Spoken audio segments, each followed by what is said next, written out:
This series is turning into a bunch of firsts for me. Back-to-back-to-back promotions. We're solidly mid-table in League One after achieving promotion there, and we made a transfer in the Joker window, which I've never done before. My name is FM19, and this is the Return on Gloria with SC Bastia, episode 42.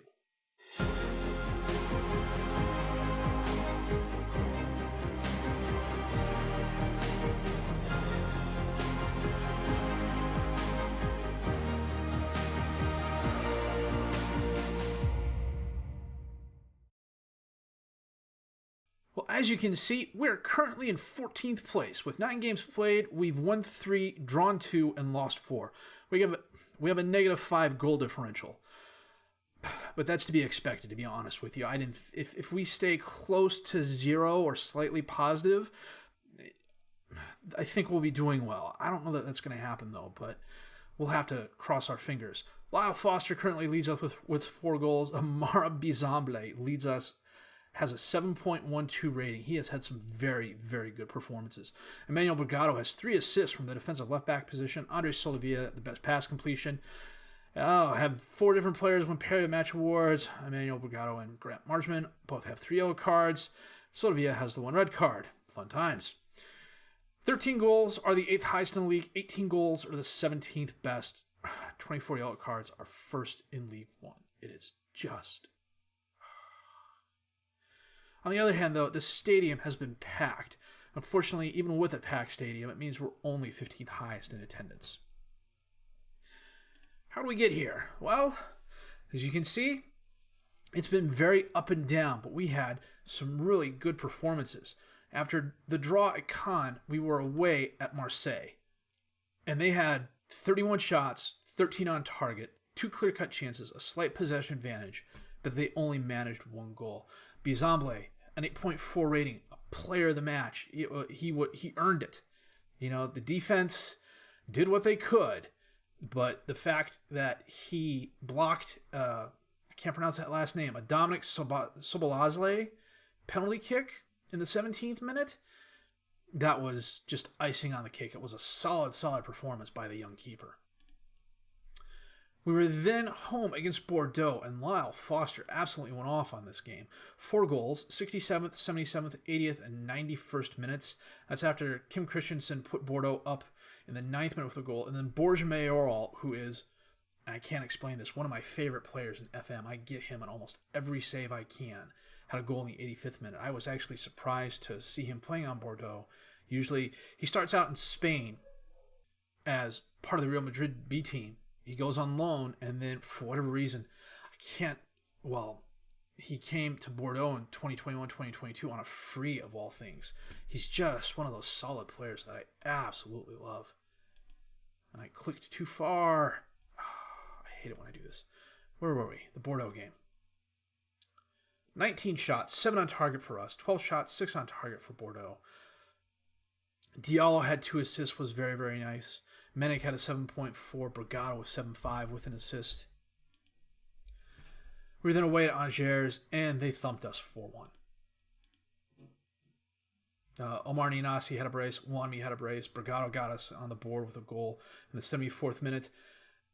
We should have gotten a lot more than the 1 goal, though. We had 24 shots, 12 on target. We had 2 woodwork hits that I thought for sure were going in. We had a possession advantage. We were better technically. We were better on the tackles. We were better on the headers. We were a better team on the field than Angers, and the score just does not reflect that. I think it's one of the few times you see that happen. I mean, the guys were just subpar, despite us being better from a statistical point of view. Angers had 20 and 13 and 3 off target and 2 clear-cut chances. We didn't have any clear-cut chances, and that's what sunk us. We were then home against Dijon, and we won 4-2. Sensing a theme here. Quincy a goal in the 20th minute. Noah a goal in the 33rd minute. Frank had a brace of goals in the 64th and 82nd minute. This was a slightly rotated side. We had 21 shots, 11 on target to Dijon's 12 and 5. We were just better than them. I don't know. I think that's going to be the key to us this season is teams aren't going to take us seriously and we're going to get ahead on them, or frankly, we're just going to get lucky. Against Montpellier, we didn't get all that lucky. They won 2-1 thanks to a goal from Tommy Ali and a goal from Charlie Masanda 3 minutes apart. Armano had a goal in the 58th minute. He's growing into the winger role. I think this is going to be a good move for us in the long term. We had 19 shots, 6 on target to their 14 and 11. We had the possession advantage. A lot of the teams in League One, their players are just a little bit faster. They're a little bit more technically proficient. They're a little bit more, well, I guess confident would be the best word to use in playing the game. We're getting there. And one of the ways we're getting there is we made a move in what's called the Joker window. Now, the main transfer window closes at the end of August. France has a rule that they call the Joker window. You can make one transfer to a team that is in your division or lower, I believe. So League One teams can switch between League One and League Two. League Two teams can switch between League Two and lower, and so on and so forth. I had a little bit of transfer money left over. I had my scouts out looking. And Bafode Diakite was listed for request by Toulouse. I don't remember seeing him in the summer transfer window. He is a very good young defensive center back. Can also play defensive right back. 4-star current ability, 5-star potential ability. They wanted something like $8 million for him. I had 4.5 left in the transfer budget, I want to say. So I did some wheeling and dealing with them. It ended up, I paid them, if I go back a screen, I can show it. They're getting he's getting a 25% transfer fee from the contract. Toulouse is going to get $1 million after another 50 league appearances. They'll get $500K after 5 international appearances. We're giving him a 30% transfer of his next fee, and we're paying him 1.5. Actually, we're paying them $4.5 million in transfers, and they jumped all over it. Where I really kind of hurt myself, and I kind of expected this going in. I just wasn't expecting the pain to be this much. Is his contract. 14,250 euros a week. That's the lowest I could go. He wanted upwards of 20,000. The board wouldn't go for that. So it came down to 14,000. I made it up with a huge loyalty bonus. I upped his appearance fee. I upped his shutout bonus. He gets a bonus if we avoid relegation from League One. He's got a €6.5 million release clause. He's got a sell-on fee percentage. And the only way I could agree to get him to sign that contract was with a match highest earner clause. I'm not a huge fan of that clause, but in the short term, I'll take it.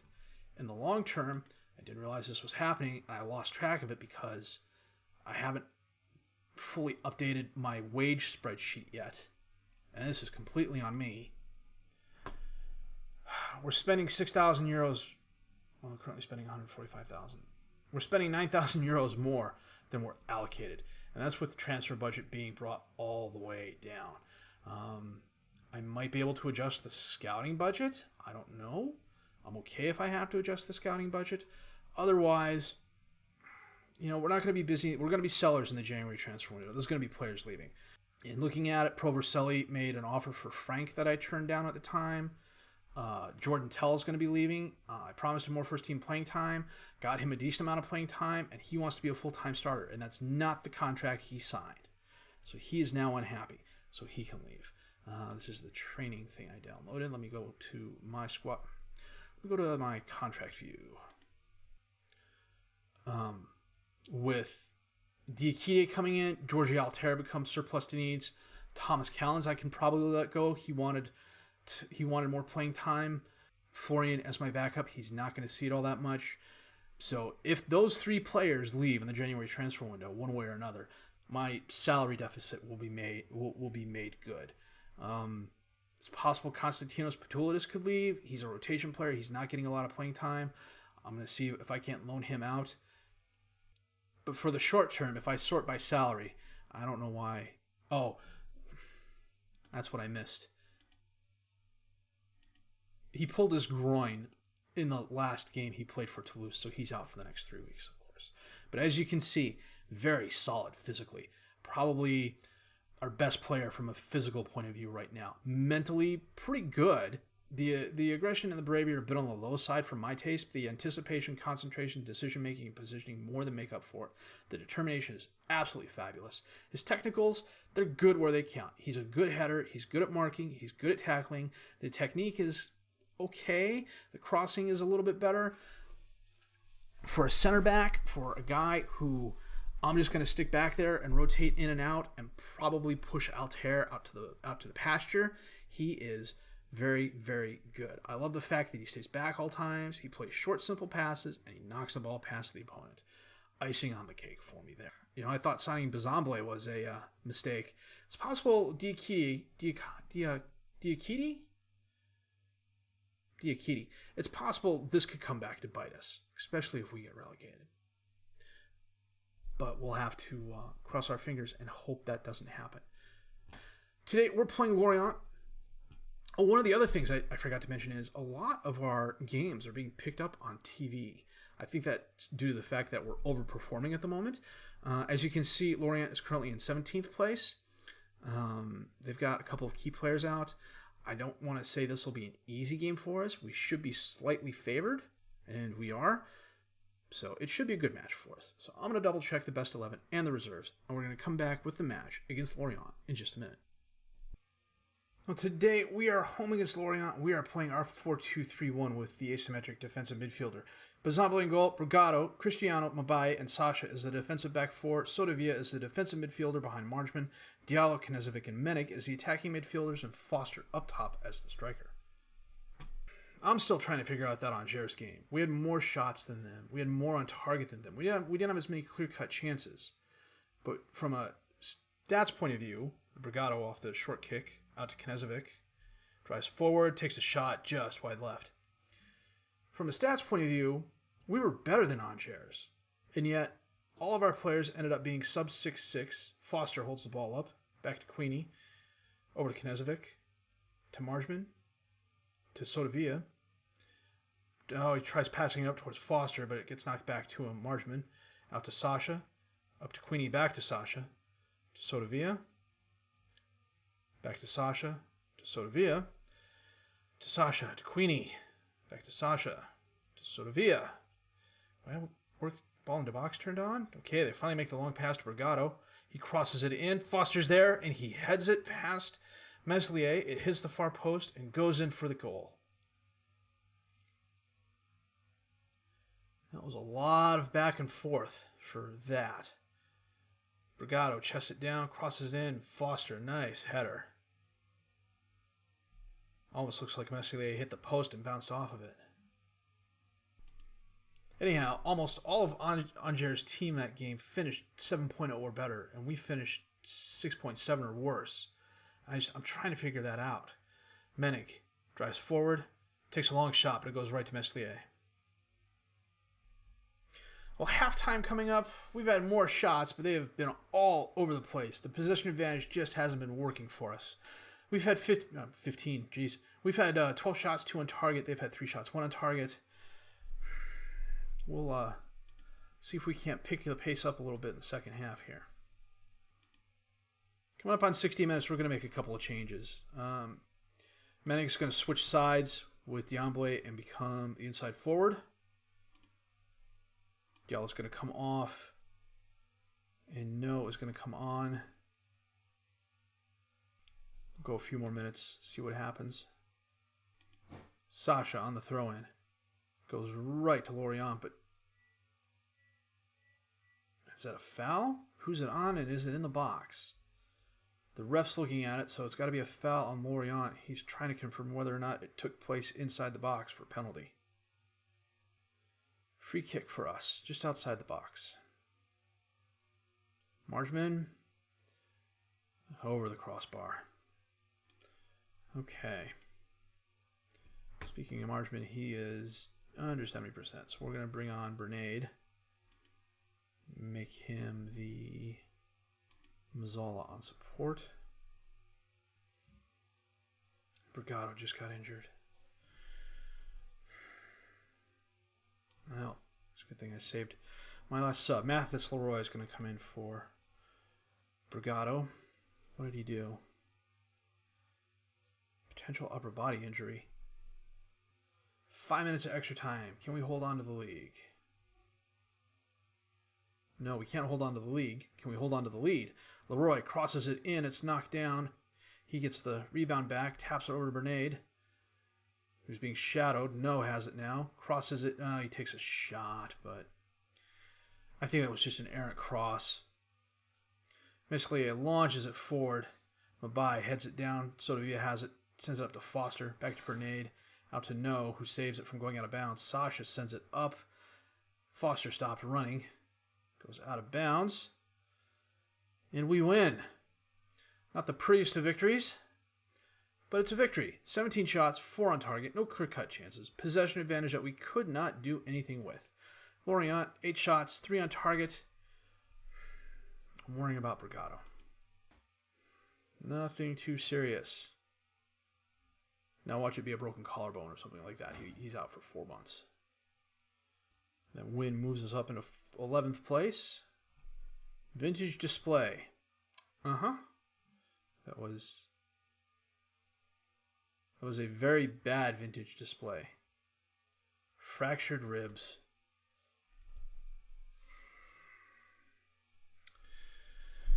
Three to 4 weeks. You know what? Send me the specialist. And the reserves lost as well. Fun times. Well, Brigado has quietly improved to one of my better younger players. 3.5-star counter ability, 5-star potential ability, 19 years old. His physical's improved. Mentally, he's probably the most well-rounded player on the team from a mental point of view.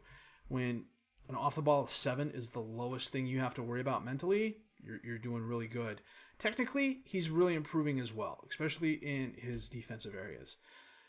That said, his backup is going to be... Mathis Leroy is his primary backup, although Savkija Resic can also play defender on the left. What I'll probably do is start him there and bring on Leroy. He's a rotation player anyways. I promised him more. Well, I didn't promise him more playing time, but he needs to play. He hasn't played the past couple of games. So 3 to 4 weeks without Brigado. I think we should be okay. Okay, we're playing Saint Etienne next, and then we have a Kudu League third round game against Losk, who are Lille. And then we're playing Monaco and then Rennes. I'd settle for 3 points in the next 4 games. I'd be okay with that. I guess we'll come back for the Kudu League third round game against Lille and see what happens there. It was a solid game. Well, it wasn't a solid game for us. It was an ugly game for us. Did we get any yellow cards that match? That can't be right. That's got to be a bug of some sort. We didn't get a yellow card. I can't remember the last time that happened. That's pretty wow. Okay.